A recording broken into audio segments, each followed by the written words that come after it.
जय श्री कृष्णा। मेरे बालकृष्ण चैनल में आपका स्वागत है। श्री गणेशाय नमः, श्री सरस्वत्यै नमः, श्री रामानुजाय नमः। लक्ष्मीनाथ समारंभां नाथयाने मन मध्यमा, देवी सरस्वती व्यासं वन्दे गुरु परंपरा। कर्पूरगौरं करुणावतारं संसारसारं भुजबिन्दहारं सदा वसन्तं हृदयारविन्दे भवं भवानी सहितं नमामि। अच्युतं केशवं कृष्णदामोदरम्, अच्युतं केशवं कृष्णदामोदरं, रामनारायणं जानकी वल्लभं, रामनारायणं जानकी वल्लभं। कौन कहता है भगवान आते नहीं, कौन कहता है भगवान आते नहीं। द्रौपदी के जैसे तुम बुलाते नहीं। अच्युतं केशवं कृष्ण दामोदरम, राम नारायणं जानकी वल्लभम। कौन कहता है भगवान खाते नहीं, कौन कहता है भगवान खाते नहीं। बेर सबरी के जैसे तुम खिलाते नहीं। अच्युतं केशवं कृष्ण दामोदरम, राम नारायणं जानकी वल्लभम। अच्युतं केशवं कृष्ण दामोदरम, राम नारायणं जानकी वल्लभम। कौन कहता है भगवान सोते नहीं, कौन कहता है भगवान सोते नहीं। माये सौदा के जैसे तुम सुलाते नहीं। अच्युतं केशवं कृष्ण दामोदरम, राम नारायणं जानकी वल्लभम। कौन कहता है भगवान नाचते नहीं, कौन कहता है भगवान नाचते नहीं। गोपियों के जैसे तुम नचाते नहीं। हे प्रभु, सच्चा दर्शन दीजिए। अब आप हम बताइए कि भगवान से हमें कैसे मिलना होगा, कैसे हम साक्षात दर्शन पाए। हे प्रभु बताइए। और व्यास जी कहते हैं कि नहीं, ऐसे दर्शन नहीं होते। अर्जुन ने जब दर्शन किया था इन दृष्टियों से नहीं किया था, उनको दिव्य दृष्टि। जब अर्जुन ने बोला था मुझे अपना सब रूप का दर्शन दिखाइए, तो प्रभु ने दिखाया था। उनके मतलब ये दृष्टि बंद करके अपनी दिव्य दृष्टि डाली थी आंखों में। जब जाके उन्होंने सारे चतुर्भुज और पूरा ब्रह्मांड, पूरे बाल लीला, जो जो भी उनकी लीला थी प्रभु की, उस सब दिखाया था दिव्य दृष्टि से। जब तक दिव्य दृष्टि नहीं होती, इन दृष्टियों से हम नहीं दर्शन नहीं कर सकते। क्योंकि हाँ, भगवान का दर्शन होते सपने में।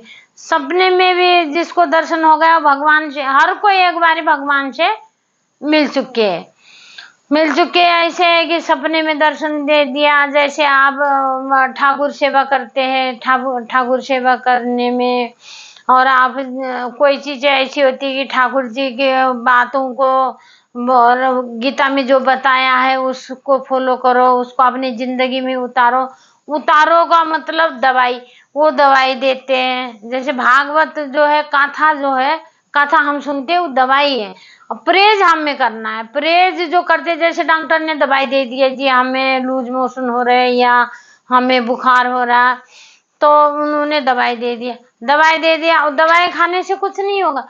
दवाई दे दिया जी, एक को शुगर था, उसको दवाई चल रही डेली, डॉक्टर 204 पड़े हो गया, 204 उसको शुगर हुआ, तो उनने बोला सुबह तो मेरा इतना 100 150 था, अभी 204 हो गया। तो डॉक्टर साहब देखे, बोला क्या खाया था, बोला कि मैंने जलेबी खाया था। भाई जलेबी खाओगे, दवाई तो खाया तुमने, दवाई तो मैंने टाइम से खाया। बोला जलेबी खा लिए, तो तुम दवाई खाओगे, परहेज नहीं करोगे तो कैसे होगा। आप देखो, हमने भागवत कथा सुनी, कथा सुन लिया, कथा सुनने के बाद हमने क्या किया, नहीं ठाकुर जी से पहले खाना खा लिया, आपने अपना पेट भर लिया, भोग नहीं लगाए, हमने पूजा नहीं करी, उनको नहाया धोया नहीं, ऐसे अशुद्ध होके मंदिर को छू लिया, मंदिर वाले रूम में जैसे मर्जी बैठ गए, जैसे मर्जी हमने परपंच कर दिया, किसी और की बातें लेके मंदिर के अंदर, कभी भी मंदिर के अंदर जोर से चिल्ला चुल्ली कर दी। ठाकुर जी यहाँ छोटे बच्चे है, वो सो रहे हैं या खेल रहे हैं, तो उनके आगे जाके चिल्ला चुल्ली कर दिया कमरे में। वो परहेज नहीं है, वो तो दवाई तो खाई, परहेज नहीं किया, उसका कोई फायदा नहीं, उस भक्ति का कोई भी फायदा नहीं है, कुछ भी नहीं फायदा। परहेज करो, जैसे कथा सुन के आए उस कथा को फॉलो करो, कि अपनी जिंदगी में उतार लो, तो फिर फॉलो करो। फॉलो करने के बाद अपना जो है कि परहेज करो। परहेज का मतलब है ठाकुर जी को पहले भोग लगाओ, फिर खुद खाओ, ठाकुर जी को पहला पानी जल दो, फिर जल पियो, फिर उनको जब ठाकुर जी के रूम में जाते हो वहां पर बातें करो ठाकुर जी की, देखो कितना अच्छे ठाकुर जी का मुकुट लग रहा है, कितने अच्छे ठाकुर जी के हाथ कपड़े पोशाक लग रही है, कितने बढ़िया से ठाकुर जी बैठे हैं, वो देखो मुस्कुरा रहे, वो देख, किसी और की बात नहीं। तो वहां पे आपका गुरु भी होगा, ठाकुर जी के आगे आपका गुरु भी होगा, गुरु के भी आप चरण नहीं छू सकते। जो भी ठाकुर जी के आगे आएगा उनसे हाय हेलो करके उनको पहले प्रणाम नहीं करना, बाहर जाके प्रणाम करना। क्योंकि आप बोल दो कि भाई अभी मैं ठाकुर जी के रूम में हूँ, आप बाहर जाइए, मैं बाहर आके बात करता हूँ। बाहर बात होती है, अंदर ठाकुर जी के जिस जगह विराजे है उस जगह बात नहीं करना। ये सब फॉलो करोगे तो आपको भगवान के दर्शन हो ही जाएंगे एक न एक दिन। नहीं करोगे तो अपना जिंदगी में नहीं उतारोगे तो कैसे होगा।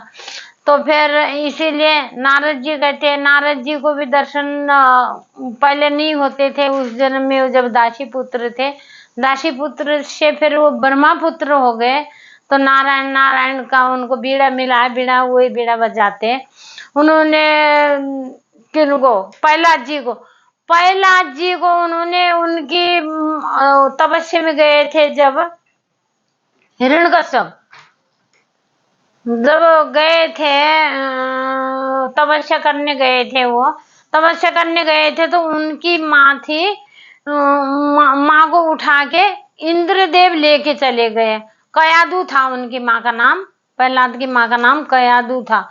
तो वो इंद्र उठा के ले गए थे उनको, तो रास्ते में नारद जी ने उन्हें बचाया, नारद जी ने उनको बचा के अपहरण कर दिया था, उनको बचा के अपनी कुटिया में ले गए। अपनी कुटिया में कितने 12,000 साल तक प्रहलाद जी को कहा गया कि जब तुम्हारे पिताजी राक्षस है, सब ये है, तो फिर तुमने कैसे ये सब भक्ति का ये सारा कहाँ से आया। बोला तो उन्होंने पेट में ही भजन सुना था, श्रीमन नारायण बोलते थे नारद जी। तो जब वो पेट में थे, गर्भ में, अपनी माँ के गर्भ में थे, जब ये कान में उनके आवाज जाती थी, सुनते थे श्रीमन नारायण भजवन नारायण श्रीमन नारायण, ये सब नारद जी गाते थे। तो उनको पेट से उनको भक्ति का बीज पेट से हुआ। पेट से आने के बाद जब जाके प्रहलाद जी को कितना कुछ मारने की कोशिश करी, उन्होंने इतना मारने की कोशिश करी है, तो फिर भी प्रहलाद जी अपने आप में इतना भगवान की उनको कृपा थी कि उनको मार नहीं पाए। फेंक दिया, सांप हो गए कढ़ाई में, कहाँ कहाँ क्या क्या कुछ प्रहलाद जी के साथ नहीं हुआ। प्रहलाद जी को बचाया नारायण ने बहुत बखूबी। जय श्री कृष्ण।